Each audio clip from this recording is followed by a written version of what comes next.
জন্য আমাদের সাথে আজ রয়েছেন আপিল বিভাগের সাবেক বিচারক বিচারপতি এইচ.এম. শামসুদ্দিন চৌধুরী। বিচারপতি এইচ.এম. শামসুদ্দিন চৌধুরী, আপনাকে স্বাগত আমাদের অনুষ্ঠানে। ডক্টর মোহাম্মদ ইউনুস আপনাকে আমাদের অনুষ্ঠানে স্বাগত জানাই। আমরা এটাই বুঝতে চাইছি যে আপনি কি মনে করেন প্রধানমন্ত্রীর অবস্থান কোটা সংস্কার নিয়ে 10 জুলাই 2024 এবং 19 জুলাই 2024 সেম ছিল?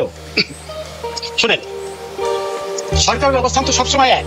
তারা চেয়েছিল যে কোটা যেন বিলুপ্ত করা হয় এবং সেই বিলুপ্তি করার উদ্দেশ্য নিয়েই সরকার কিন্তু হাইকোর্টের নির্দেশনা, হাইকোর্টের রায়কে আপিল বিভাগে আপিল করেছিল একটি প্রার্থনা করি যে কোটা যেন বিলুপ্ত করা হয়। সেটি তো সেই ছাত্ররা যারা কোটা আন্দোলনের কথা বলছে তাদের ইচ্ছা ছিল, তো সেই পরিস্থিতিতে তাদের আন্দোলন করার তো কোনো প্রশ্নই ছিল না। তারা একটি অসৎ উদ্দেশ্য নিয়ে মাঠে হাজির হয়েছিল। আপনি বলতে চাইছেন যে সরকার কোটা বাতিল চাইছিল, মানে শেখ হাসিনা কোটা বাতিল চাইছিল। উনি যখন সংবাদ সম্মেলন করলেন উনি বললেন কোটা বাদ দিলে কি অবস্থা হয় আমরা দেখেছি। ফরেন সার্ভিসে মাত্র 2 জন মেয়ে এবং পুলিশ সার্ভিসে 4 জন মেয়ে সুযোগ পেয়েছে। তখন তারা বলেছিল নারী কোটা চাই না, মেধা দিয়ে চাকরি পাবে। সে কি মেধা দিয়ে চাকরি পেয়েছে? বিশেষ পরীক্ষা দিয়েছে। এবং তিনি বলেছিলেন কোটা মুক্তিযুদ্ধ নাতিদের জন্য থাকবে নাকি রাজাকারের নাতিদের জন্য থাকবে। এটা কি মনে করায় দেয় যে উনিও চেয়েছিলেন কোটা প্রথা বাতিল? শুনেন, আমরা তো উনি কি বলেছেন সেটা পাশে রাখেন, কিন্তু ঘটনা হলো এই যে সরকার তো আপিল করেছিল হাইকোর্টের রায়ের বিরুদ্ধে। হাইকোর্ট বলেছিল কোটা থাকবে এবং সেই রায়কে চ্যালেঞ্জ করে সরকারই তো আপিল করলো আপিল বিভাগে এবং ছাত্রদেরকে বলেছিল যে এইটি আপিল বিভাগের একান্ত সিদ্ধান্ত, এখানে সরকারের কিছুই করার নেই।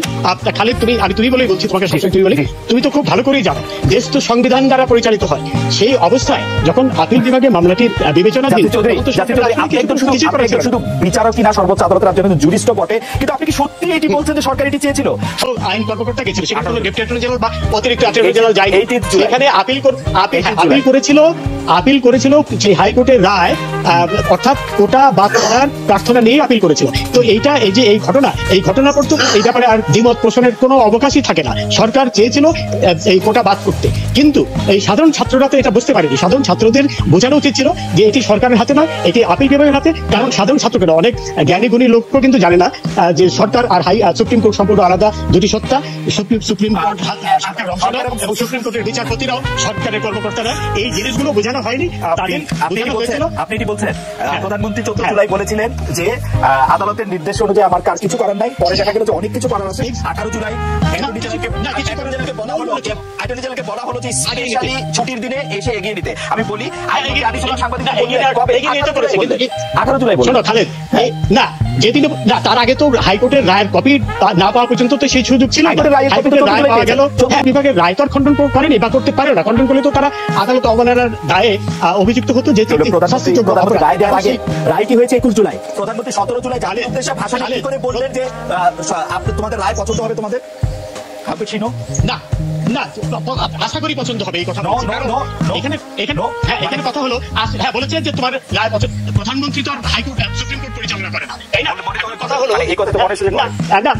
না, মোটেও প্রধানমন্ত্রী ওই ধরনের কোনো কথাই বলেন। এইভাবে টুইস্ট করা তো ঠিক না। শোনো, এইখানে কথাটা হলো যে সরকারকে তো অপেক্ষা করতে হয়েছে যে সুপ্রিম কোর্ট কি বলে। এর বাইরে তো কিছু করার ছিল না। এর বাইরে করা মানে সংবিধানকে কি করে দেওয়া, এটা একটা বিদ্রোহের মতো। সংবিধানের বাইরে কিছু করা। আপনি প্রধানমন্ত্রীর কথা শুনবেন না, আপনি আইনমন্ত্রীর কথা শুনবেন? আইনমন্ত্রী না তো, আমি দেখবো ডকুমেন্ট। প্রধানমন্ত্রী কি বলেছে, ডোন্ট কনফিউজ থিংস, বুঝছো? অ্যাটর্নি জেনারেল যে পিটিশনটা করেছে সেই পিটিশনের কপি আমি দেখেছি। সেই পিটিশনে তারা চেয়েছে যে হাইকোর্টের রায় বাতিল করা হোক এবং সেটি ছিল তাদের পিটিশনের কথা। যখন লিভ টু অ্যাপিল করলো, সেই একদম শুরু থেকেই, এবং অ্যাটর্নি জেনারেল বারবার বলছিল যে এইটাই নিয়েই আমরা অ্যাপিলের ডিভিশন যাচ্ছি।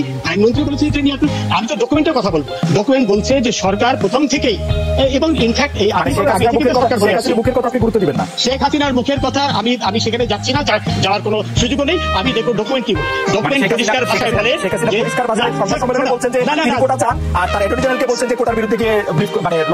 না, আপিল বিভাগে কি দরখাস্ত করেছে সেটা আমি দেখবো। সেটা হলো ডকুমেন্টের ব্যাপার। সেখানে অত্যন্ত স্পষ্ট ভাষায় তারা চ্যালেঞ্জ করেছে হাইকোর্টের রায়, বলেছে যে হাইকোর্টের রায় বাতিল করা হোক।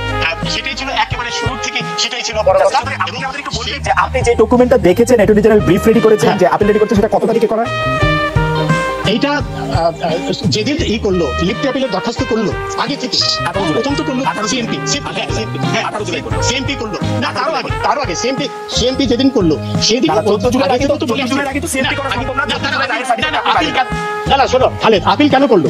যদি এইটা স্পষ্ট যে একটি কুচক্রী মহল, যে ৭১-এর পরাজিত অপশক্তি বিএনপি, শিবির, জামাত এরা মিলে এই ঘটনাটি ঘটিয়েছে, এই পরিস্থিতি সৃষ্টি করেছে একই উদ্দেশ্যে সরকার পতনের কারণ ঘটানোর জন্য।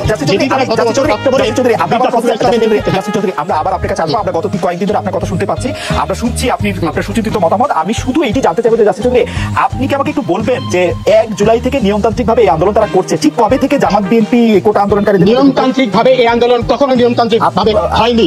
রাস্তা বন্ধ করে দেওয়া এটি নিয়মতান্ত্রিক আন্দোলন বলতে পারতাম। সমস্ত যানবাহন বন্ধ করে দাও,